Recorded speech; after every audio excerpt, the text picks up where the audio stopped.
So I think on this note, maybe we can start. It's almost 7:05, and I'm glad to have all of you here. I mean, we can't see the audience because we are on webinar, unlike the Zoom platform. Let me introduce myself. My name is Eran Neumann. I'm the Dean of the Yolanda and David Katz Faculty of the Arts here at Tel Aviv University. So good evening, everyone here in Israel, and good morning, afternoon, or whatever to all those who are elsewhere. I'm very glad that all of you have joined us for the first conversation in the series Art, Culture, and Society in the Post-Coronavirus Age. We decided to capitalize on current events, on what's happening, and also use this new platform that we've all got accustomed to in the last few weeks. And I'd like to start with a special welcome and greetings to our distinguished guest this evening, Professor Barbara Kirshenblatt-Gimblett. While I'm sure that she needs no introduction, I'll leave that pleasant duty to Dr. Tamar Mayer, who will converse with her shortly. I would also like to welcome Professor Itamar Rabinovich, former president of Tel Aviv University, former ambassador of Israel to the United States, Professor Emeritus of Middle Eastern History, chair of the Dan David Foundation, and these are just a few of his many titles. I'm honored to invite him to greet us all now. Professor Rabinovich. Thank you, Professor Neumann, and Professor Kirshenblatt-Gimblett. Welcome, and my own personal congratulations for being a Dan David laureate for this year. Unfortunately, we did not have a ceremony this year. You have yet to visit the campus, which I'm sure you will, and we are all looking forward to hosting you physically on the Tel Aviv University campus. Very briefly, I'd like to explain to members of the audience who are not that familiar with the Dan David Prize. This is a prize that is close to celebrating its 20th anniversary, founded by Mr. Dan David, a philanthropist, whose idea was to create a new prize, organized along the time dimension of past, present, and future. And every year, three $1 million prizes are given in areas within these time dimensions. This year, for the second time, the topic for the past time dimension was preserving cultural history. The first time it was given to the cellist Yo-Yo Ma for reviving the music of the Silk Road. And this year the prize was split between two, call it creators in museums, our own guest tonight, and Mr. Lonnie Bunch, who is now the head of the Smithsonian and was the founding director of the National Museum of African American History and Culture. As Professor Kirshenblatt-Gimblett has a rich career full of achievements. She was awarded for the combined effect and achievement of her career, but specifically for her role in creating the core exhibition of the Polin Museum in Warsaw, the museum marking more than 1,000 years of Jewish-Polish history. As it happens, both topics are now in the middle of interesting public discussions, not to say controversies. The role of Jewish history and the Holocaust in Polish identity today is a very hot topic, and needless to say, the place of African Americans and their tragedy within American history and current politics is again very much on the agenda. We normally try to collaborate with relevant units of Tel Aviv University. The Faculty of Arts is a natural partner, and I'm delighted that they're hosting this webinar. I wish all of us a wonderful hour of listening to, I'm sure, what would be a lively and instructive dialogue. And again, congratulating our laureate and expressing expectation to see us soon among us on Tel Aviv University campus. Thank you so much. Thank you very much, Professor Rabinovich. Before I hand our virtual mic to Dr. Tamar Mayer, I'd like to say a few words about the series. In December 2019, an outbreak of what appeared to be pneumonia was reported in Wuhan, China. On 31st December 2019, the outbreak was traced to a novel strain of the coronavirus family. The very first coronavirus was identified in the 1930s in domesticated chickens suffering from an acute respiratory disease caused by an avian infectious bronchitis virus. The latest version of this coronavirus, COVID-19, has spread rapidly all over the world, all over the globe, causing the death of over 400,000 people out of the more than 7 million people infected worldwide. But the pandemic's myriad ramification transcends its disastrous effects on our health and well-being. As the virus has proliferated widely over the past few months, political structure have transformed, in many cases becoming more centralized and less democratic. Civil and human rights have been widely and easily violated. Millions of people have lost their livelihoods, and people on the lower end of the socioeconomic spectrum have found themselves even further marginalized. Moreover, very sadly, truth no longer has any value. In this series, we'll address these issues and discuss the ways in which art, architecture, theater, museums, cinema, and television have been affected by the crisis, and even more importantly, how they should relate to it going forward. I'm certain that the distinguished guests we are going to have with us tonight and over the next 4 Wednesdays will provide us with some illuminating insights for these dark days. Before I hand and introduce Tamar, I would like to thank several people who were very instrumental in putting up this series. I would like to thank Dr. Sharon Leavi Aronson, my colleague who was instrumental as part of the committee that put up this series, to Eti Lenneman, head of administration, and to Jenny Barak, who orchestrated everything. Today is her birthday, and she's with us tonight, so we especially want to thank her. Now let me introduce Tamar. Tamar is an assistant professor at Tel Aviv University. She's the head of curator of the university's Genia Schreiber Art Gallery and director of its curatorial studies program. She specializes in 18th and 19th century French art and earned her PhD at the University of Chicago in the Department of Art History and the Committee of Social Thought. Her museum experience includes a fellowship and internship at the Metropolitan Museum of Art in New York and the Art Institute of Chicago and in other places. So Tamar, the mic is yours. Thank you. Thank you. Thank you, Eran, for inviting me here. And I'm delighted to introduce to you today Professor Barbara Kirshenblatt-Gimblett, the Chief Curator of the Core Exhibition and advisor to the Director of the Polin Museum of the History of Polish Jews in Warsaw. Professor Kirshenblatt-Gimblett has a rich and prolific career, one that uniquely combines academia and museum work. She was a professor of performance studies at NYU from 1981 and chaired their department of performance studies for over a decade. Before then, she held faculty appointments at the University of Texas, Columbia University, and UPenn. She's the recipient of many awards, including the Guggenheim Fellowship and grants from the American Council of Learned Societies, National Endowment for the Arts, National Endowment for the Humanities, the Getty Foundation, and many others.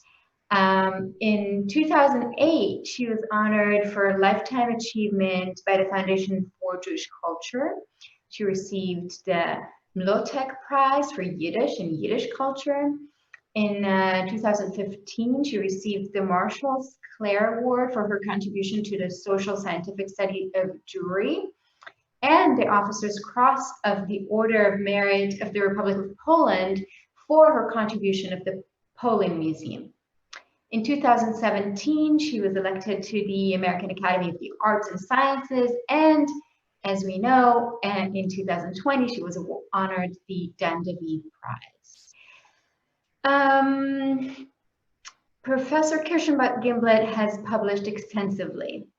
Her books include, just a brief mention of a few, Destination Culture, Tourism, Museums, and Heritage from the University of California Press, 1998. They Call Me Mayer July, Painted Memories of a Jewish Childhood in Poland Before the Holocaust, a collaboration with her father, Mayer Kirshenblatt, University of California Press, 2007, and Frank Unbound, Media, Imagination, Memory with Jeffrey Chandler, Indiana University, 2012, The Art of Being Jewish in Modern Times, Museum Frictions, Public Cultures, Global Transformations, 2006, and many others. She serves on advisory boards for the EVO Institute of Jewish Research, Council of American Jewish Museums, Jewish Museum Vienna, Jewish Museum Berlin, and the Jewish Museum and Tolerance Center in Moscow. She also advises on museum and exhibition projects in Lithuania, Albania, Israel, and the United States. She's also curated exhibitions for EVO Institute, for Jewish Research, the Jewish Museum in New York, the Smithsonian Institute. Barbara, I'm both honored and delighted that you agreed to join us here today. Your academic life began with storytelling. You say that the best things that you got from your parents are their stories. And then you go on to create a museum that tells a story, but not a traditional story, not a story that has one voice or one message. So I'd like to start our talk with the Poland Museum. It's very unique, a site-specific museum which tells the story of 1,000 years of Jewish life in Poland. It seems that while working on this museum, you are able to turn limitations, such as small number of original artifacts, into an opportunity, making memoirs an inspiration for the creation of new objects. Curating becomes something that's very close to art making. Can you talk a little bit about this process? And well, thank you very much, Tamar. First of all, I want to thank you for that lovely introduction, but also for moderating our session. I also want to say how very, very deeply honored to be a laureate of the Dan David Prize. I know that it is an enormous honor, and I feel doubly honored to be sharing it with Lonnie Bush, as I'm a great admirer of him, and I can't think of anything more wonderful, really, than to share this honor with him. And I have, of course, been to the Tel Aviv University campus many times. I've visited Futsot, you know, really from 40 years ago and onward. But I do look forward to returning, and I do look forward to the opportunity to be there in person to in a way, to celebrate Dan David by just by virtue of having been a recipient of this wonderful prize. So now to turn to your question, I wonder if I wonder if I might show you a couple of images as a way of talking about this. And let me just see if I can share my screen easily. I think I can. And I will go here. Okay. So basically, you know, the inspiration for this museum is really came from Sheikha Weinberg. And as you know, Sheikha Weinberg was a pioneer in the development of what he would call the storytelling museum or the narrative museum. So it was his vision that shaped the creation of Beretz Futsot, which opened, I think, in 1977. And it was his vision that shaped the multimedia narrative exhibition at the Jewish Museum Berlin. And it was Shaika who was instrumental in encouraging Pauline Museum to take the same direction. Now, what I find fascinating about Shaika's approach, I once asked him about this, and I said to him, what is a storytelling museum? And he said, it is a story told in a three-dimensional space. In other words, it's theater. And I think of Pauline Museum as a theater of history. And this image, I think, really captures what I mean by that. And I'll say more about that in a moment. But what I want to stress is that when Shaika developed the concept for Beit Tvutzot, he wanted to create I would say, a restriction that was extreme, actually extreme. He decided that even if he could show the original objects, he wouldn't. He said, even if he needs to show the original objects, he would show a facsimile, a copy, a replica, but he made it a principle, no original objects. Now this, and this is the 1970s, that's really radical. And his goal was, and he was of course a theater director, among other things. He was many things, but he was also a theater director. So his goal was to put the narrative forward and to use a whole range of largely, I would say, scenographic techniques to communicate this story in a powerful way. And so he had scale models and immersive environments and media. And of course, it was the media of the 1970s, not the media of today. And now with the virus, with the pandemic crisis, the new Beit Tvutzot has to delay its opening. But hopefully, it will be able to open before very long. And I'm very, very eager to see the new permanent exhibition, which I think will really be exciting and represent a whole new chapter in the development of the museum and a very, very important place on the Tel Aviv University campus. So that's the starting point. The starting point is the multimedia narrative exhibition, where the single greatest artifact in the museum's collection is its story, and where there is no limit on the resources that can be brought to bear to create that story, and where it stands apart from the traditional museum, which tends to begin from its collection, and to take as its starting point that the story will be told through objects.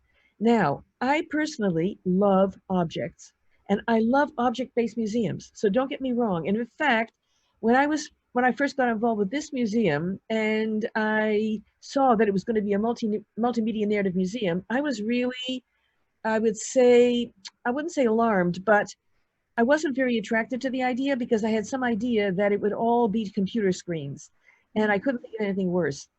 But it absolutely, but at the same time, I have to say that when I feel that kind of resistance, then I go for it. Because I think to myself, if I'm resisting this so hard, there must be something here that's really at stake. I better find out what it is. And so I did. And the revelation is beyond anything I could have imagined. I mean, absolutely anything. So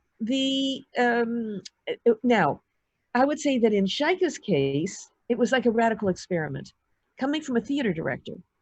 In my case, it was making a virtue of necessity. And why? Because for this 1,000-year history of Polish Jews, which was actually created on the rubble, and let me see if I can show you, I'd like to show you where this museum has been created, because I think this will really be helpful. Here is where the museum was created. This is the rubble of the Warsaw Ghetto. This is what this area looked like after the Germans suppressed the Warsaw Ghetto uprising. This was once the Jewish neighborhood in Warsaw, home to the largest Jewish community in Europe. And at one time, Poland was the home to the largest Jewish community in the world. And it was here that the Warsaw Ghetto Monument was unveiled on the 5th anniversary of the Warsaw Ghetto Uprising in 1948. And you can see the destroyed city of Warsaw in the background. And then the rubble was cleared, and this is the way the area looks today. These are these communist-era apartment blocks surrounding a very large plaza and garden, or yard, or park. and then the creating of Polin Museum, which stands facing the monument to the ghetto heroes. And so it is really strategically placed. Now, the point here is that take the rubble as a literal statement, but take it also as a symbolic one. And what that means is that there's no historical fabric, no historical buildings left. And there are, in fact, objects. There are objects, and we do use objects. And they, for example, one of the most important collections in Poland is at the Jewish Historical Institute. But like other collections, whether it's the YIVO Institute for Jewish Research, the Israel Museum, the Jewish Museum in New York, you know, I can name any number of them. When it comes to objects that deal specifically with Jews and Poland, they are almost exclusively 19th and 20th century. And they're going to be paintings, photographs, coins, medals, photographs, documents, books, newspapers, magazines, and fine art, sculpture, and the like, prints, graphics. The number of objects that we have pre-19th century, 18th century, 17th century, very, very rare. And if they exist at all, they're almost exclusively Judaica. They're going to be, you know, Torah crowns, Torah shields, a yad, a shas. That's what they're going to be. So what that means is that even if we could get our hands on every single object, relevant object in the entire world, we would not be able to tell this story in the way that we need to tell it. So as a result, the making a virtue of necessity became an extraordinary opportunity, because following Shaika's concept, the story is first, and to tell that story, we then use every possible means, and we are not limited to objects that we already have in the collection, or that we can loan, or that we can copy, and the like. So that is the first principle. The second principle is to tell the big story through small stories. So in essence, it is a kind of, I would say, a navigation or a kind of triage between micro stories and the macro story, and then what we do in between, because these are very, very big. This is a very big gap in scale. I mean, the macro story is 1,000 years. The micro story might be very micro. And that was for me, it was a fascinating exercise, because I'm extremely interested in narrative and narrative theory and in storytelling. The third had to do with what I would call mode of narration. And that is that we made a decision very early on that this would be, I would say, would be like a documentary without a voiceover, that it would not have an anonymous third person curatorial voice, where you would have introductory text panels that were written by an historian, usually edited by an educator, and then edited even more by somebody else. And that would, in a sense, give you one uniform, I would say, if not authoritarian, authoritative voice all the way through. We actually decided to do something quite different, and that was to make this a multi-voiced story, which would give us multiple perspectives, for all the voices to always be from the period and from sources in the period. So for example, if we're in the 19th century, we would be using memoirs that were written in the period. If we were in the Holocaust Gallery, we'd be working with the documents, reports, the memoirs, the accounts from the secret archive, the Oynik Shabbos, the underground archive in the Warsaw Ghetto. In other words, the whole narration is driven by excerpts from, I would say, what we call sources that are in the historical present. In the present of the stories that we're telling, that they would be in real time, stories from the moment. And that was terribly important for a variety of ways. So basically, our approach became, on the one hand, scenographic. And I think this is the best example that I can give you, where we used a principle called narrative space, where the organization of the space and the design of the space was itself a storytelling agent. It wasn't as if you had a gallery and you had showcases and you had objects and you had texts, but rather this was in a way, this was a way of staging history. And in this case, you could call this kind of theater, theater of mise-en-scène, still life theater. I would say you could call it object performance, where the objects are there to support the narrative and they have a kind of performative role. They aren't just simply there as material witnesses, although they're there, and we do have original objects, and they're there in that way. So we have on the one hand this scenographic principle, this principle of narrative space. And then by creating this multi-voiced narrative using sources from the period, we actually create a kind of play script, so that you have this kind of, you have the feeling that you're hearing voices from the period, which you are, and they speak in a way that we as scholars in the 21st century could never speak, with that kind of strong emotion, in that style, with those thoughts and feelings. We wouldn't be able to. It's not our voice, but those are voices from the period.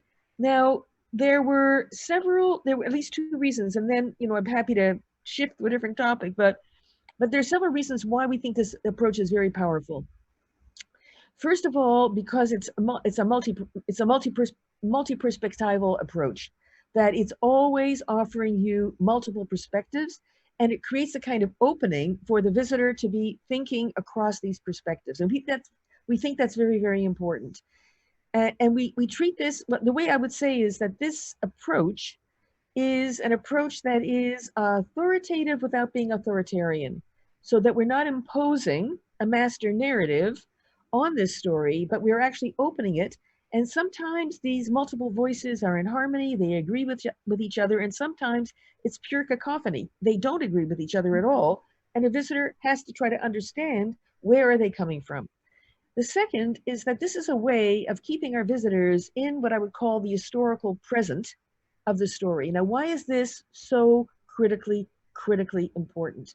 It's critically important because we want to pull against what I would call the teleological drive of this narrative to the Holocaust. We want our visitors to bracket what they know happened later, and we want to help them to avoid looking at this 1,000-year history through the lens of the Holocaust. We don't want them to walk at the medieval gallery and the first time they see, blood libel or accusations that Jews poisoned wells or a tumult or a riot of some kind, we don't want them to think, oh, the Holocaust is coming. Or we don't want them, so in other words, we don't want them to foreshadow the Holocaust, but we also don't want them to backshadow the Holocaust. And one of the ways we do this is by trying to keep them from the minute they enter the first historical gallery, which is the medieval gallery. We want to keep them in the moment of the story using only sources from the period. And we want to keep the horizon forward extremely shallow, probably no more forward than those in the story could imagine. And this, of course, becomes extremely important in the interwar years, the 1920s and 30s, which we do not present as being on the edge of destruction. Nobody had a crystal ball. And it's extremely important also in the Holocaust gallery, where we want our visitors to experience what it was like not to know what's next. And so that idea of, quote, not knowing what's next is for us an extremely important experience for our visitors. And we have some strategies to try to help them to experience that. And so the beauty is that as they move through the story only unfolds as they walk, which is the defining feature of, in my opinion, museum experience, which is what distinguishes it from theater and distinguishes it also from cinema, that it's a story that unfolds in space and it unfolds in relationship to the movement of the visitor. The visitor walks the plot and the plot unfolds as the visitor moves. And the beauty is that if the future is never more than a short horizon away, the past deepens with every step that the visitor takes. And so it is a storytelling museum. It has a macro story, which is 1,000 years, which is the single most important period in the history of Polish Jews, not the Holocaust period, not the interwar years, not the post-war years, and the whole 1,000 years is the most important period. That's the macro story. There are the micro stories that are very, very carefully, if you will, composed to help to form all those intermediary steps to be able to create this macro story, which hopefully, as visitors leave the core exhibition, they've somehow rather formed this sense of the larger story and taken away what we would consider to be the key messages without it being a master narrative. So yes, storytelling, absolutely, the beginning, the middle, and the end. Yes, and that's wonderful to hear you take us through the steps again. And you say that there's something that's extraordinary about people's responses to what they see when they come to the museum. I heard you say something about Polish people walking into the museum and saying, "This is Polish history."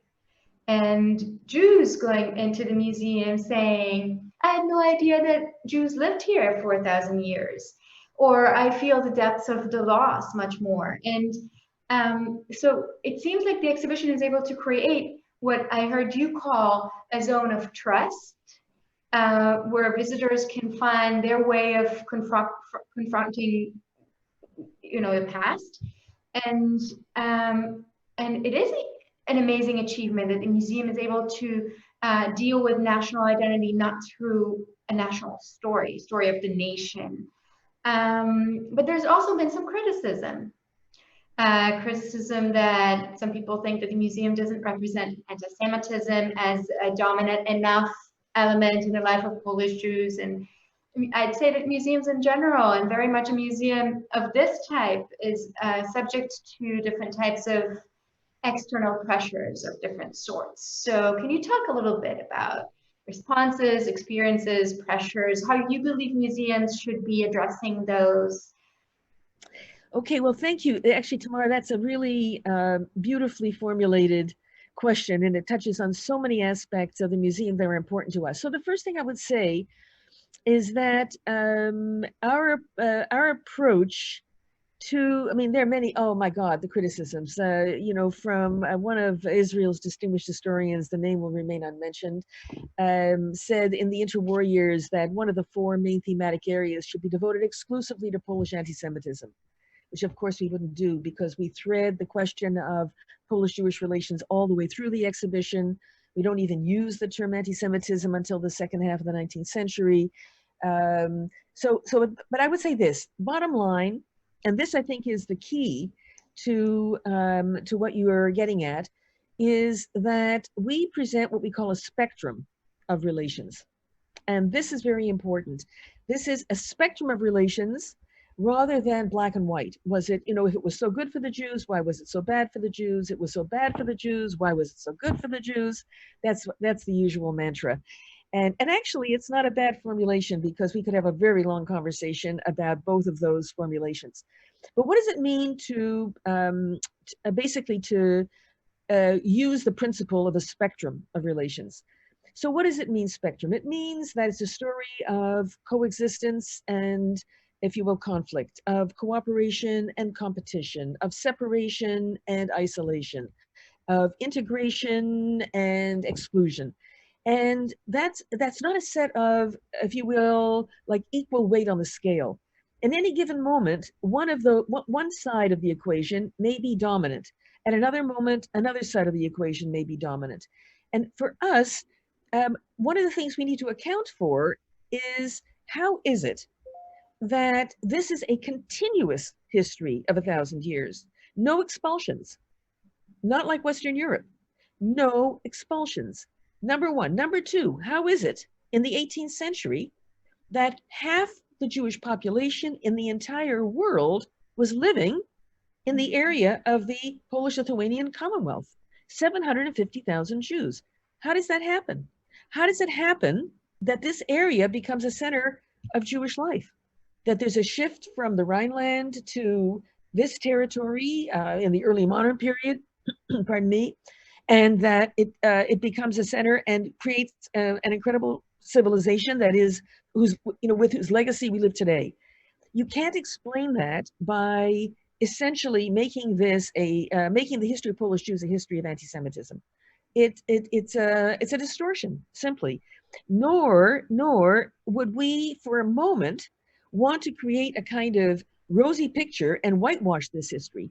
On the contrary, what we would like to do is, by presenting this spectrum, try to understand everything on the spectrum. That is to say, under what circumstances was there exclusion, or if you will, isolation, or conflict, or competition? And how was, I mean, and under what circumstances were there, was there integration and cooperation? So this idea of a spectrum of relations, I think, is really critically important. Now, let me take up some of the criticisms, because I find them really interesting, and they're very, very important. Now, I don't know if I'm sure that some of our listeners may not be familiar with the ICOM, UNESCO's International Council on Museums, has been engaged now in, I think, for more than 9 months in an effort to redefine museum. The last time they defined museums or created a revised or modified definition of museums was 2007. And since then, a lot has happened in the museum field, not across the board, but a lot has happened. And there was the feeling that the new definition should be better aligned with developments in the museum field, and not just developments in the museum field, but ones that I think some of the leaders in ICOM would like to see as leading the way. So on the one hand, the definition would be more descriptive of these trends, if you will, and also implicitly prescriptive, in the sense that it would be a kind of advocating for museums that would be, now what? That would be proactive, that would be more activist, that would address issues that are important and relevant to contemporary society. So what does that mean for Polin Museum? Well, from the perspective of some of our very respected colleagues who are who have been engaged since 2000, for the last 20 years, they've been engaged in a major project to confront Polish society with the ways in which Polish neighbors perpetrated crimes against Jews during the Holocaust, immediately after the Holocaust. So, particularly when the Soviets pushed the Germans out of the area that they had occupied, that the Germans reoccupied, and when the Germans reoccupied that area, then there was terrible violence on the ground. It was quite different from the General Gouvernement. And there has been very important research showing that the violence of Polish neighbors, ordinary people, as well as the redeployment of the Polish fire department and the Polish police and other, I would say, parts of the infrastructure of these towns, that the violence that was perpetrated against Jews was greater and more brutal than had been acknowledged before. And they have done really wonderful work. I mean, it was, I think, inaugurated really by, or the fuse was lit by Jan Gross's very important books, his Fear, Neighbors, Golden Harvest, and others, and then the work of Jan Grabowski and Barbara Engelking, and the work of the Center for Holocaust Research at the Polish Academy of Sciences. They are doing really fantastic, important work. Now, their project is, and when I think of the role of museums, what is of enormous relevance to Polish society today from their perspective is to confront this history, to confront it as it played out during the Holocaust, immediately after the Holocaust, and then more widely, from their point of view, yes, I mean, throughout the 1,000 years. So they have a very different idea of what Polin Museum should be and how Polin Museum should proceed. So coming from them, I'll give you some examples, because for me I really respect them, and I totally honor and respect the work that they're doing. So that's a starting point. But it would have been a disaster for Polin Museum to have proceeded along the lines they proposed. So what do they propose? They said, What's with all these quotations? What's with all these excerpts from these primary sources? You're hiding behind the quotes. You historians, you curators, you should state your position, and you should tell the visitor, you should confront the visitor. The visitor should leave. They shouldn't leave feeling like everything's okay now. We can close this chapter. Everything worked out. We're cool. No, they should leave and they should think to themselves, how could we have done such things? How terrible all this was. Well, there's no way. And first of all, in terms of how to approach the visitor experience, how to communicate with visitors, how to open up a space of trust where visitors can come in their own ways to discuss difficult issues, how to model informed civil discourse rather than polarizing debates, because in the public, all the debates are completely polarized. Yeah. The right wing just, is totally polarized. And then these wonderful Holocaust historians are always on the rack. So that is like completely, totally out of the question. But we understand it. And in a way, it is a way. So if I had to say, what's the bottom line? The bottom line is what makes this museum, Polin Museum, a 21st century museum is its, I would say, commitment to strengthening the resilience of civil society. That's our goal, not to confront and browbeat and bludgeon our audience into kind of a enormous mea culpa for all the evils of the past. And one concluding remark on this, Darius Stola, our wonderful previous director, he once said, look, our generation is not responsible for what our ancestors did, but we are responsible for what we do with that knowledge. And that, I think, is what this museum stands for. Wonderful. So you spoke about civil resilience, society resilience, and we're conducting this webinar while you're in New York. In one of the interviews, I heard you talk about New York City in 1979. You said that the city was on the verge of bankruptcy, as if it has lost the control of itself. And you said that there were all these vacant lots and people were doing extraordinary things with them. And I wonder, what do you see of the potential of the current crisis leading to a kind of flourishing of folklore, creativity? And what do you think of the relationship between the corona crisis and the political, social crisis that we see in the US right now, the connections between these? Right. Well, thank you for that question. So first of all, what I would say is that the crisis in the US has actually precipitated a worldwide crisis. That is what I find very, very extraordinary, that essentially the murder, the police brutality, the unbelievable brutality and murder of George Floyd, that this event is a kind of, it was like the match that lit a tinderbox that was just ready to explode. And that the explosion in the US just had repercussions worldwide. There are, in Warsaw, the residents of Warsaw went to the US Embassy and protested. And Krakow, there were protests elsewhere in Poland, but also, in France and in the UK, in London and elsewhere. So I would say that there is the feeling that this is really they call it, you used to call it a turning point, an inflection moment, a tipping point, whatever you want to call it. We know that we're actually living in an historic moment. Even before the moment is over, it's already historic.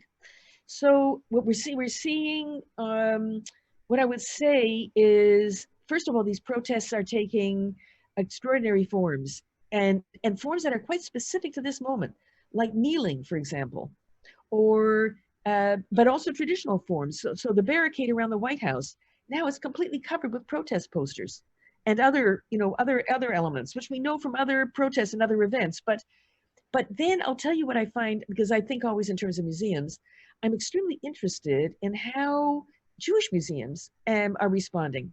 all kinds of interesting ways. So some of them are collecting the pandemic. And I've actually just ordered 2 face masks that I'm going to donate to the Poland Museum's collection. And they're amazing because they have taken a graphic from a Bundes poster, election poster, you know, vote for list number, I think it's list number 1, I can't remember. And, and it has a wonderful graphic. They've taken that graphic and they've put it on face masks, and they've then given it various, in Yiddish, various captions. One is, red Yiddish, you know, speak Yiddish. The other one is from, well, a very famous quotation that says, where we live, that is our home. So it's kind of diaspora nationalist message. And then another one says something to the effect of, you know, get Stephen Miller out of the White House, in Yiddish. So these are, you know, incredible objects from the moment. And you know, it's like the newspaper. The hardest thing to find is yesterday's newspaper. So these are gonna disappear. So there's some that are collecting those objects, but something very interesting is the Rothschild Foundation has been supporting the collecting of Jewish ephemera for the National Library of Israel.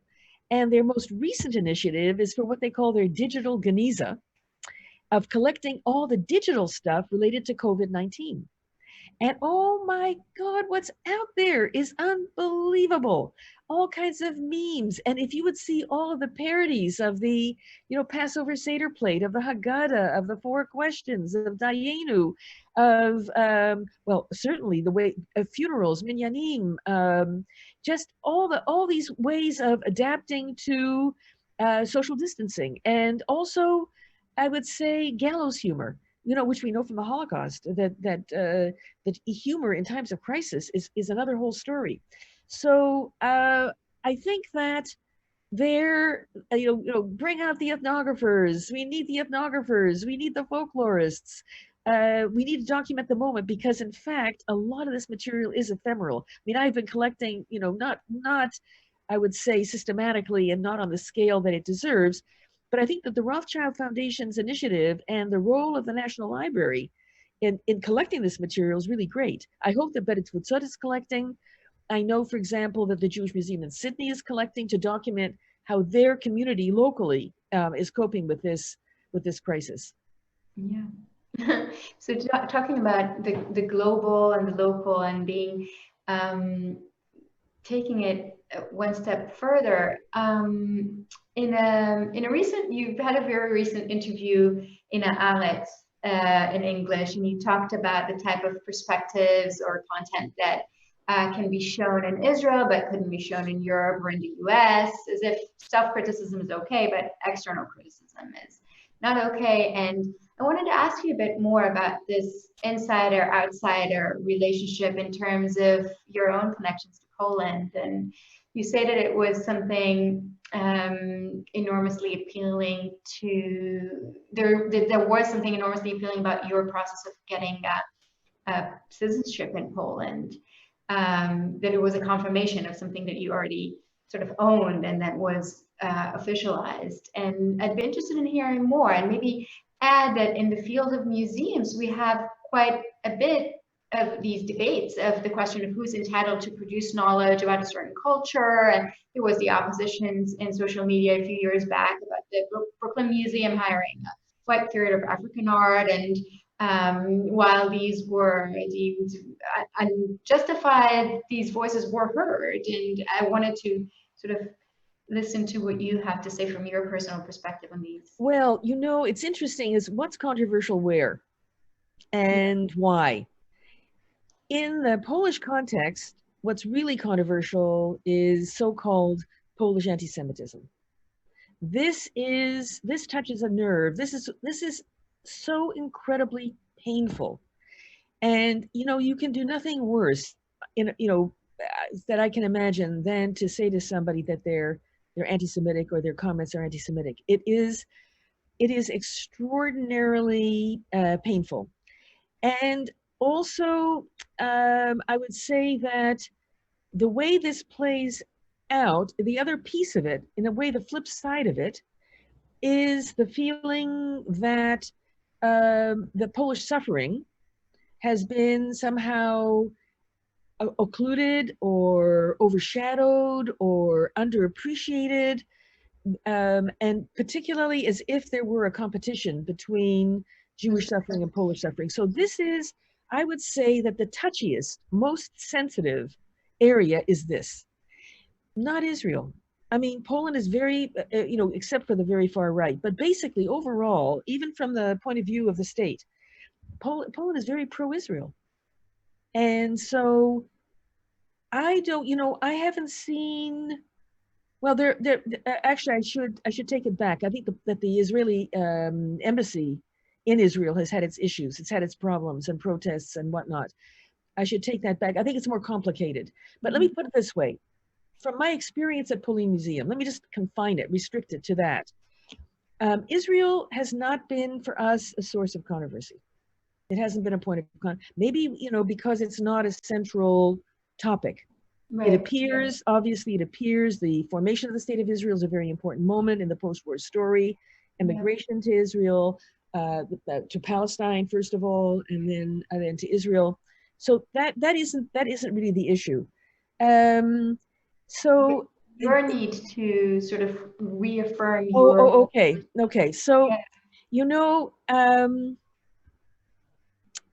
how to answer that? Well, I would say this, that after going through YIVO, the collection of 15,000 more or less 15,000 photographs of Jewish life in Poland before the Holocaust at the YIVO Institute for Jewish Research, going through that collection several times and then culling till we had what we wanted to show. I worked with a wonderful historian, the late Lucian Dobroszycki. After we culled to the 500 plus original photographs that we would show in a landmark exhibition at the Jewish Museum, organized by YIVO, after having that kind of image bank of thousands and thousands of black and white photographs, after talking to my father and recording interviews with him for more than 40 years, and then he starts painting, and now I have hundreds of color images, plus 40 years of him talking to me about what it was like to grow up in Poland.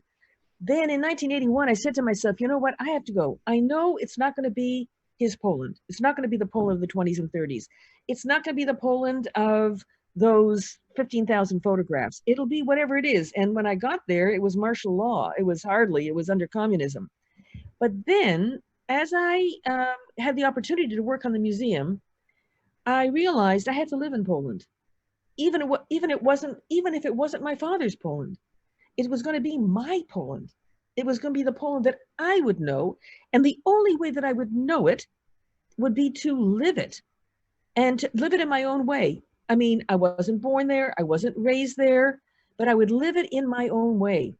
And I think that the experience of coming to know and coming to work with and coming to love the people that I worked with and that I continue to work with, these are extraordinary people. Most of the staff, I mean, almost all, but with a few exceptions, of the staff of Polin Museum are not Jewish.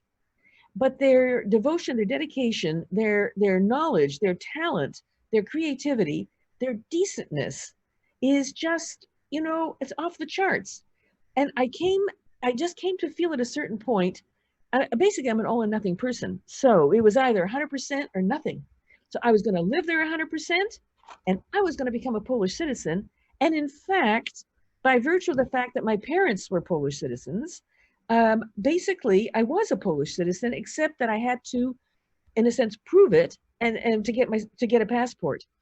But I have to tell you that the day that I went to the city hall, got the piece of paper with the stamp, it took time to get the passport, and I came back to the office. Little did I know that the entire office had made me a cake, a big rectangular cake in the shape of a ID, like a photo ID that you get that's instead of a passport, with my signature, my photograph, the Polish eagle, 4 sparklers, a bottle of champagne, a bouquet of flowers, a book by a Polish Jewish artist that was illustrated with a very simple Polish text.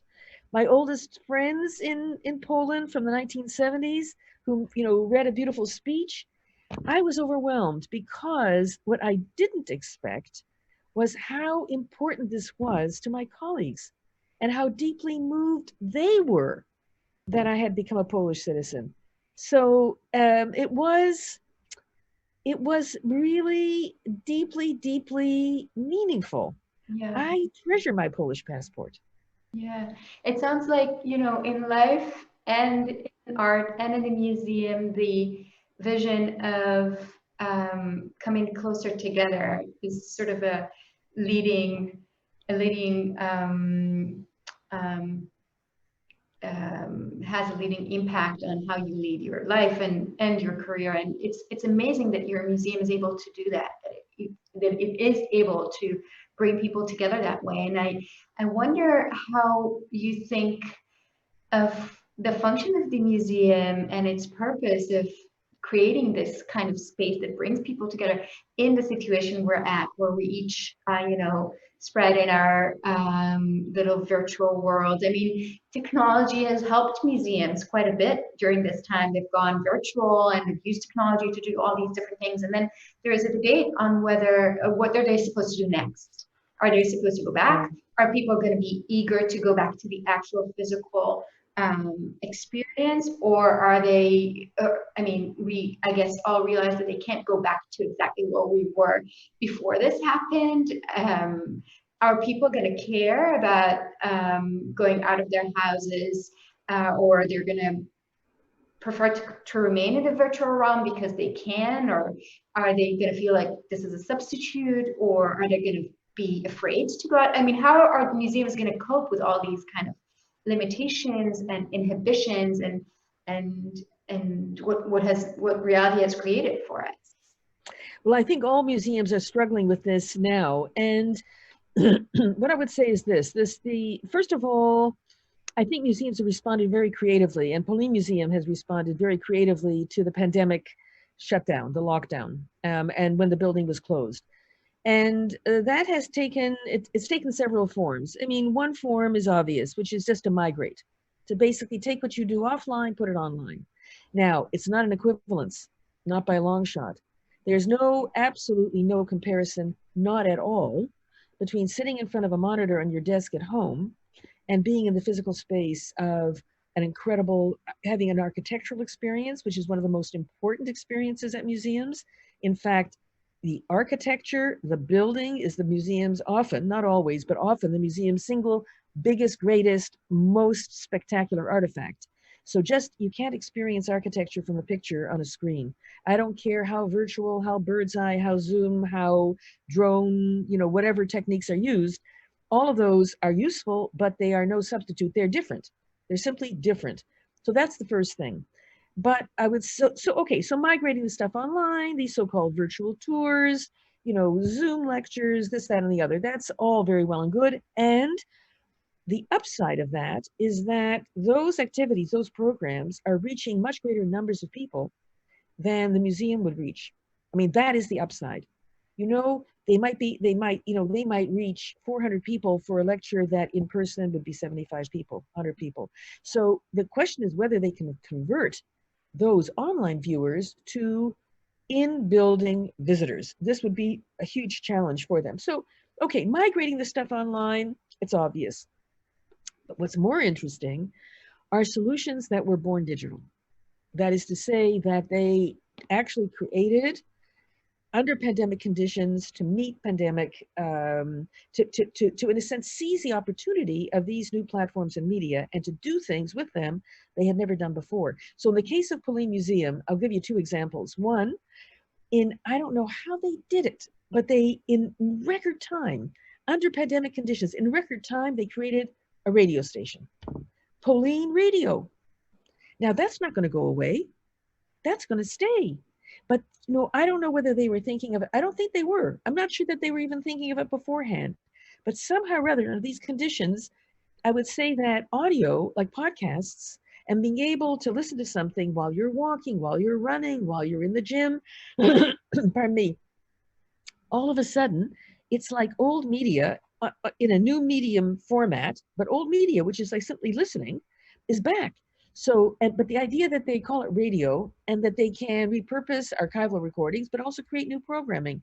They can do it in Polish, they can do it in English. For that matter, they can also have a Hebrew language program. It would be easy enough to do. So that would be one example. The second example, we have a research division, and we have within it something called Global Education Outreach Program, and we had planned a major international conference for October on the future of Jewish studies and, of course, the role of museums, and we postponed it by a year. So what are we going to do in between? Are people going to forget that we had the conference? Is everything going to kind of languish? No. We came up with the idea that we should do a podcast series that takes up the themes of the conference specifically in relation to epidemics, past and present, how Jews experienced them, how they responded to them, and how Jewish studies scholars have studied them, including the present pandemic. And, you know, so that's not just migrating. That's actually doing something else. And then the third is that, you know, visitors have reported that they're tired of virtual tours, that they're much more interested in things that are engaging, like workshops online. So that's why all of these cooking workshops have become, you know, so very, very popular.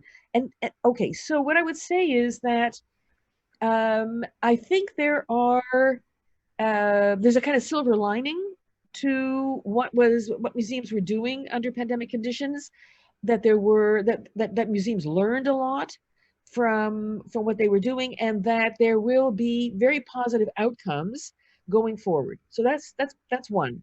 But two, there are really two phases to the post, not even post, but I would say there are two phases: the partial opening up and what I would call the new normal. Now, the partially opening up, Poly Museum will partially reopen on the 26th of June. And on the 26th of June, it'll only open the temporary exhibition called Tu Moranov, meaning here is, or this is Moranov, which is the neighborhood the museum is in, and it was the Jewish neighborhood before the war, and it was the site of the Warsaw Ghetto. It will not open the core exhibition. Why? Because there are all these touch screens. Who's going to want to touch these screens?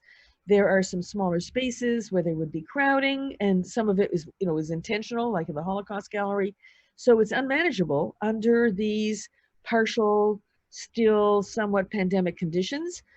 And you know, I have no idea if there'll be anything else in the building that will, you know, that will actually be possible. They will, perhaps in the summer, there will be activities outdoors that might be, you know, might be possible, but very, very limited. There'll be, you know, a limit on how many visitors can come in. They have, I assume that they'll have to wear masks. I don't know, I have no idea. But basically, you can assume there will be pandemic protocols under these circumstances. Now, how many people will feel safe enough, will feel the situation is safe enough to come? How many people will want to wait? How many people will not want to experience any exhibition under these conditions? Yeah. You know, it's a social experience. Yeah. And what would the museum, what kind of role would museums play in our lives? Exactly. Exactly. And then, of course, there'll be the new normal. And I have no idea what the new normal is going to look like. I just, honestly, right now, I can't even imagine it, because I think it's quite a long ways off. We know that now with all these protests, there is already a resurgence of the virus. At the same time that everybody's, quote, opening up more or less. So what this means, I mean, Dr. Fauci in the US has said it is his absolutely worst nightmare. Worst nightmare. Yeah. And so are we, you know, are we going to see a vaccine by the end of this year? Is it going to be possible to distribute it on a wide scale in the coming months? Are we looking at another year of these kinds of conditions? I tell you, it's a time of great uncertainty, and will require enormous, I would say, resilience and creativity on the part of museums to cope with it, and trust on the part of the public that museums are still safe to visit or worth the risk. This, I think, is critical. Yeah. And the role of museums, you know, as you know, this pandemic has now been a tool in the hand of anti-Semites. Right. Whether they are putting it at the feet of George Soros, or, you know, treating it as an infection that, you know, Jews have brought on the world. So, you know, we have a resurgence of anti-Semitism in relation to the virus. And of course, fighting anti-Semitism is also part of our mission, although it's not it's not really our starting point and hopefully not our end point, because our way of dealing with anti-Semitism is not by becoming a museum of intolerance or becoming a Holocaust museum. But I do think that we do have a role. And again, I think it has to do with what I call the resilience, of strengthening the resilience of civil society. Yeah, you mentioned how popular workshops are becoming and participation. So I would like to maybe give our audience at home a chance to type in a couple of questions, and I could view them and select something for you to answer if there are questions at home. Sure, with pleasure. And really, there was someone earlier on asked to relate the experience of the Polin Museum and what you tried to do there to Michal Rovner's work at Yad Vashem. I don't know if that's something that you have something. Actually, Tamar, you know, I would be very interested in your thoughts. Yeah. No, I'm not. I have to admit that I'm not the expert on the. Unfortunately, I haven't been to the Polin Museum yet. I've only done your virtual tour, so I feel like I'm reluctant to reply before I've been there. But if not there, and if we don't have any other questions from the audience at home, I can say that I've enjoyed this talk very much, and that I congratulate you again on winning the prestigious Dan David Award, and that I would be very happy to, once movement starts again, visit the museum and reconvene again to talk about it and its experience. All right, let me just interfere for a second. If you look at the Q&A button down, there are a few questions okay. people typed in that you might be able to. Yeah. There's someone who says there are very few Jews in Poland, and I wonder if you we're aware of the ongoing anti-Semitism in Poland, which is increasing all the time. That was a question that I was that came up. Yeah, sure. But I think that, you know, it's a much wider issue. It's an issue, you can see it, frankly, in a much more dramatic form in Hungary. You're seeing it also now in the United States. It's really quite a serious matter, because it's linked with not only, let me put it this way, it's not, there's anti-Semitism, but there's also Islamophobia. This current, all these protests are having to do with racial discrimination among the African-American community. That's what these protests are about. That is huge, absolutely enormous. So I think what we're looking at is something much broader. I think we're looking at xenophobia, homophobia, Islamophobia, racism, racial injustice, and of course, anti-Semitism as well. So I think that there is a tendency, for a whole range of reasons, which would really be the basis for a different webinar, for thinking about what does anti-Semitism look like in contemporary Poland, and what does it look like specifically now under pandemic conditions. And that's something we could address, but I think it would be helpful to really see it in a wider perspective. Yeah, our colleague here at the university, Dr. Steffi Hendler, is asking, and I read what he's asking. He says, performance have taken a much greater place in museums worldwide lately. The case of the new MoMA is just one prominent example. How will the COVID situation and the obligation to reduce physical presence in museum spaces in the near future will influence this, the fact that performance have taken a much greater place in museums? I mean, if museums are going to have to limit. Well, you know, sort of, let me maybe just a little bit indirectly to the question. It's an interesting question. So first of all, I want to come back to your comment as to whether now that people have gotten everything for free and they can sit at home and they don't have to go out and get on an airplane and it's so easy, why would they bother going back to a museum? So the first thing I would say is that the experience of being, first of all, there are site-specific museums, and the emotional power of the site is something that you can only experience at the place. And we are a site-specific museum facing the Monument of the Ghetto Heroes. But even if we weren't a site-specific museum, you know, for example, Holocaust Museum is not a site-specific, the Beit Tvutzot is not site-specific.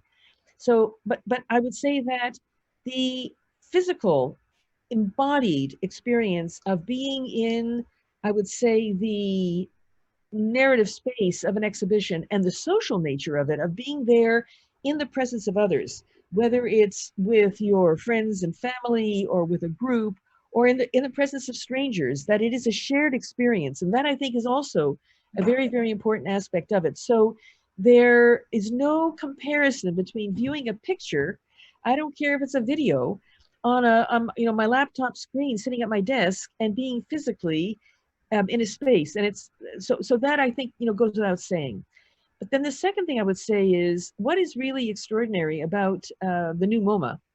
And also, I think that even before it, the new permanent exhibition, so-called permanent exhibition, really more like the core exhibition of the Jewish Museum in New York, is that they've in the case of MoMA, they not only pardon me, they not only created a new wing and, you know, redid their architecture and the whole flow of visitors in the space, but they really, I would say, dismantled and rethought their curatorial approach.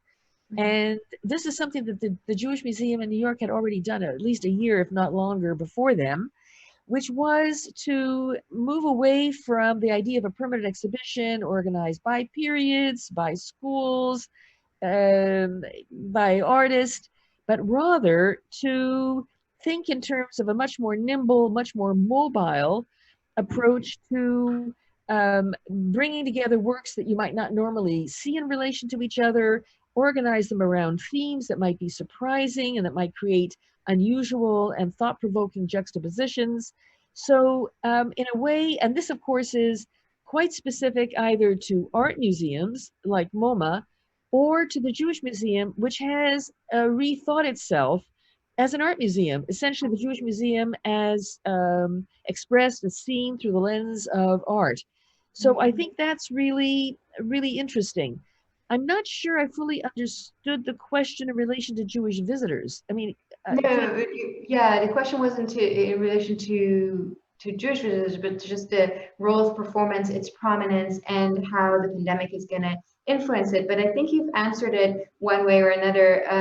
And I think what you say about MoMA is interesting because, and these museums rethinking themselves, because they're not only rethinking the actual curatorial approach, but they're also retelling the history of art. They're reshaping it to include unrepresented groups. It goes back to all the questions that we've discussed before of identity politics in museum, who has the right to curate or to represent culture and to create knowledge about certain cultures. Yeah, so, absolutely, absolutely. And I think that, you know, this collecting the pandemic is very much a crowdsourcing approach. Yeah. And the museum, Polin Museum, collects objects first and foremost based on the story that comes with them.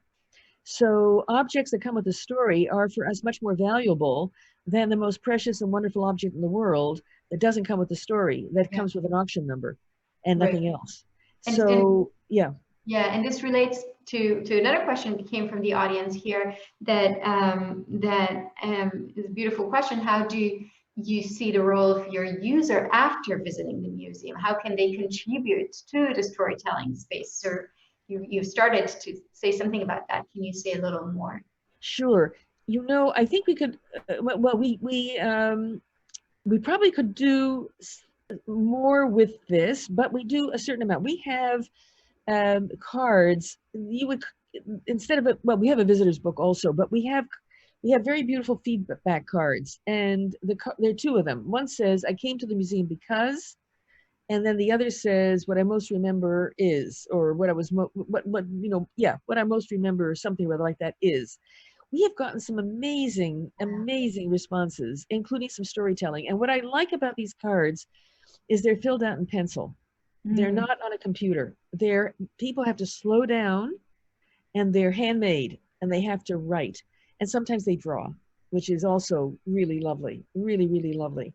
Now, we are developing a very beautiful space, which is the central circulation space within the core exhibition, because the core exhibition goes around basically in a circle, floor plan. You don't realize that when you're there, but when you come to the very end, you've actually come to the very beginning, and in the center is a circulation space.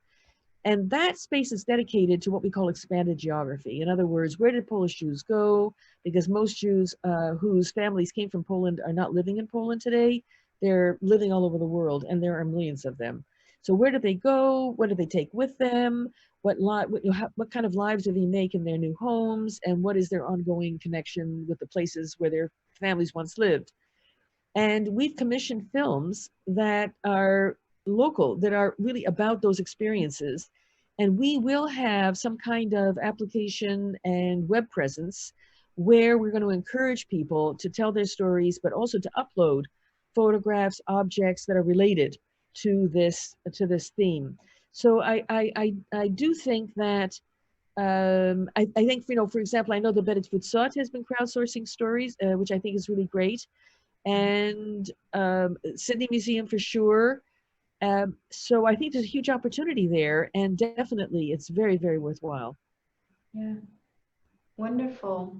Well, I see a question here on the synagogue roof. And maybe, do we have time for it? Yeah, I mean, I didn't see it. I see it. Just right. It jumped in the middle instead of the end, so I didn't see it. Yeah, but yes. so just give me a minute, because Yeah. I'm going to bring the synagogue. I want to bring it up. Just give me a half a second. I will bring it up. Yeah, to the role, the replica, and for those of you who don't see, because the audience at home does not see the questions, we're the only ones who see it. So the question was, can you refer to the role of museum in reconstructing, recreating, remaking tradition? I know it's not reconstructing for you. I already know that. So I'm waiting to. Listen, Tamar, I have to say, I am so impressed. You are the best prepared interviewer ever. So thank you. And I have to tell you, I really, really appreciate it. No, it's a pleasure. Appreciate it. Thank you. Okay, so when we came to the 18th century, the early modern, and also I have to say that, Aaron, I am a big, big fan of architecture. So architecture plays a very important role in both the building for Polish Museum, but also in our historical narrative. And where it really comes into its full glory is in the gallery dealing with the second half of the early modern period, which is 17th and 18th centuries. So one of the glories of Polish Jewish material culture, architecture, let's even call it art for that matter, is of course the wooden synagogue. And the masonry synagogues also, but the beauty of the wooden synagogues, I mean, the masonry synagogues are really part of European architecture, I would say.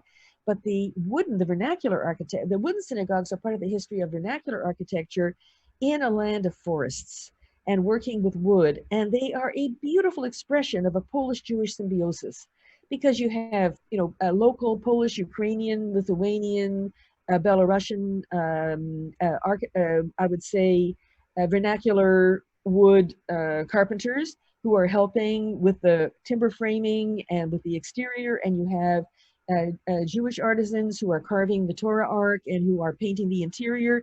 So you have this collaboration, and you also have a kind of symbiosis that produces what Moshe Rossman, one of my all-time beloved historians, refers to. He says that this is an object like Jewish civilization of Polish Jews. It is an object that is uniquely Jewish and distinctly Polish, Ukrainian, Lithuanian, Belarusian. So we decided that we needed to feature this extraordinary object in the core exhibition in the 17th, 18th century section. And of course, there were once hundreds of these magnificent structures across the length and breadth of the Polish-Lithuanian Commonwealth. And during World War II, the Germans burnt to the ground whatever was left standing. None of them survived. However, they were very wonderfully documented from the 1890s until World War II. And the single best documented of all of them is the one that once stood in Gwoździec, which is today in Ukraine, but it was before the war, it was in Poland. So this is the exterior of the Gwoździec wooden synagogue. And the documentation is phenomenal.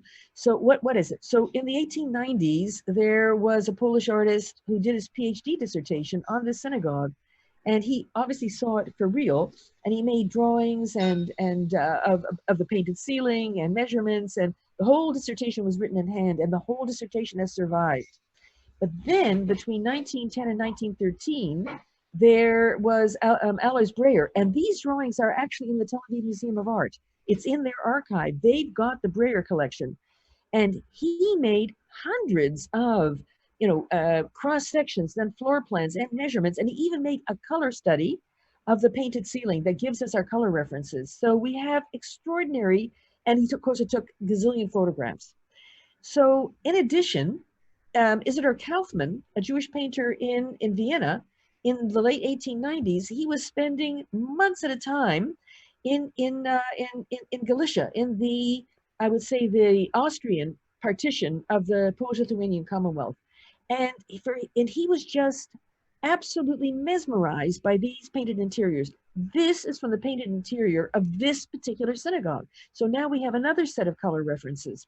And plus he did other paintings of a nearby synagogue that had been decorated and painted by the same artists. So what did we do? Well, first of all, even if the synagogue were still standing, you couldn't move the synagogue into the museum. It's not a very big synagogue, but you still, mind you, I know the Israel Museum, they move these synagogue interiors, and often they were quite small. I mean, really small. But, be that as it may. So we worked with a marvelous nonprofit educational studio called Hans House Studio, just outside of Boston in Massachusetts. Their motto, their mission is to what they say, their mission is to recover lost objects. How simple is that?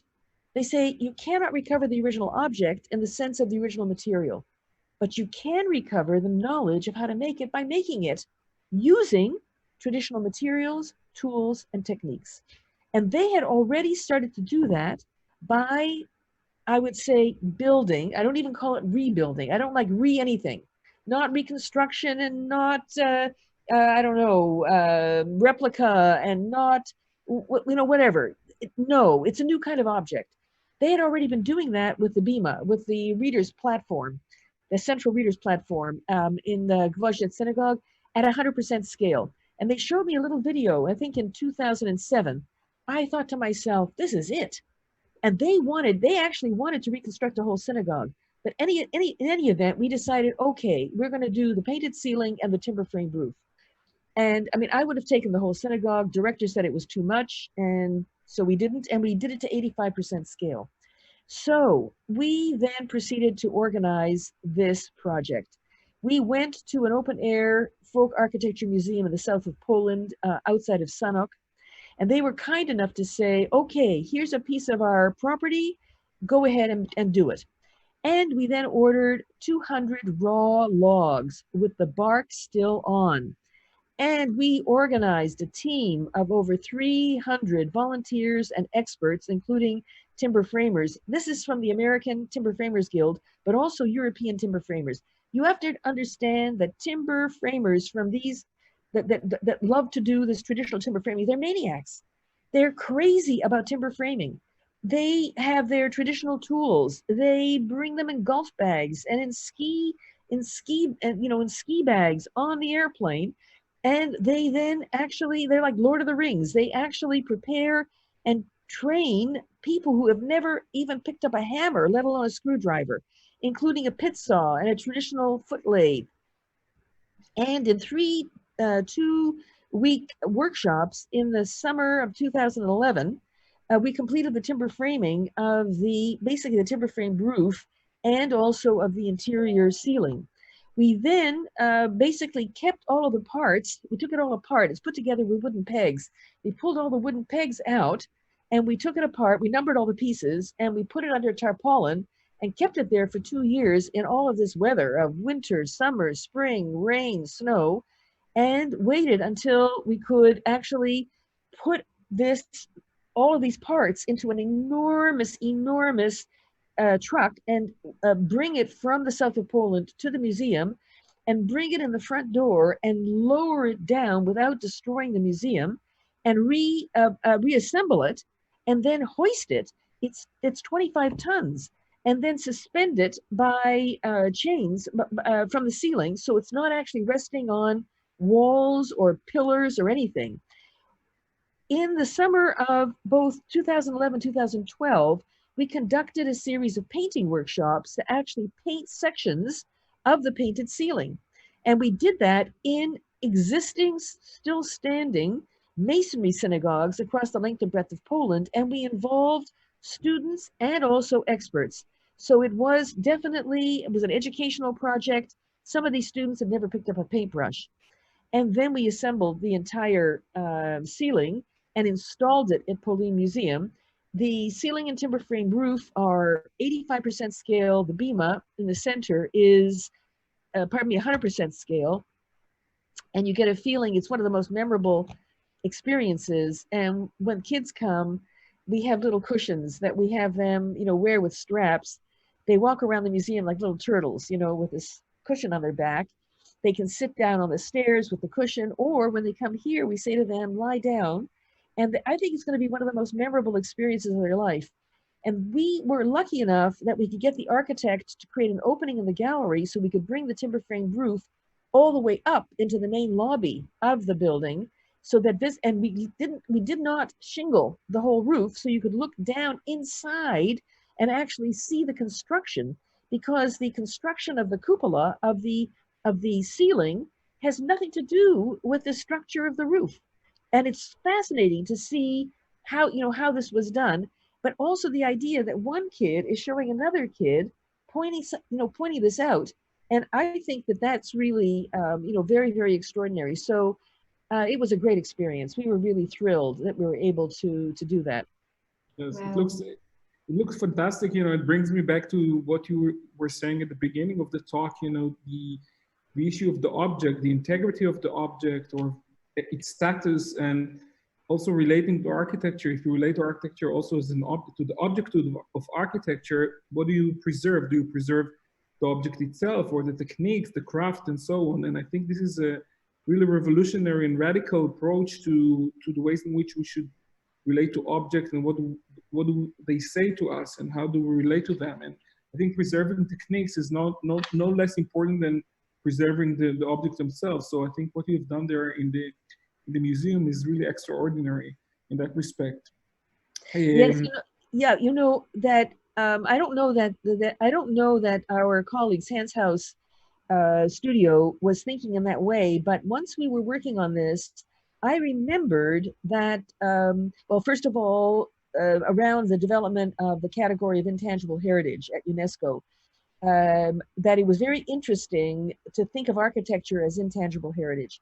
And the classic example was, in fact, Japan and their wooden shrines. And the idea that a wooden shrine was 800 years old, but never more than 20 years old, because they would tear it down every 20 years in order to have to rebuild it, because it was only by rebuilding it that they could transmit the knowledge of how to build it, which they valued more highly than the original material from which this shrine was built. And of course, wooden shrines, wood is very perishable. 800-year-old wooden structure would be very, very rare indeed. And it's the idea that the knowledge of how to build it is embodied knowledge, that the body is an archive. It is an archive of that knowledge, and it's a knowledge where it's a relationship between that. It's a relationship between the body and the tool, and right. That it can only be transmitted in person. And it can only be transmitted live, not through instructions. Of course, you can communicate it through instructions in a book and through a YouTube video. But the way that this is transmitted, that it is transmitted in a way that so values those who have the knowledge and so values the generation that will inherit the knowledge and the way of transmitting it. This, I think, is incredibly inspiring. Absolutely. Yes, so on this note, we have to conclude. I mean, our time is up, and unfortunately, but I'm sure that once you'll be able to fly here and visit our campus. Many people will be glad to meet you and talk with you, and we'll be glad to host you here in our faculty to see the gallery, the excellent work that has been done in the gallery, and also in the rest of the faculty. I would like to very much to thank Tamar for leading this conversation, and especially to you, Barbara, if I may. And I would like to congratulate you again for the Dan David Prize, the very well-deserved prize that you got. And let me just also mention that next Wednesday, we're going to have this session, 4 o'clock, with Dr. Oad Landesman from the School of Film and Television. We'll conduct a talk with Lev Manovich, Professor Lev Manovich. Professor Lev Manovich is in South Korea, therefore we're going to meet 4 o'clock. So thank you all for coming, for joining us. And thank you again, Barbara and Tamar, and have a pleasant evening and see you soon. Thank you very, very much. It was really a pleasure. And I thank you, Tamar, again. You were really phenomenal. And I thank you, Aaron, for this invitation and for organizing the series. I'm looking forward to hearing some of the other speakers. I think it's a wonderful lineup. And of course, I'm thrilled to be a Dan David laureate. I am just absolutely thrilled. Thank you. Thank you very much. Good evening, everybody. Okay, take care.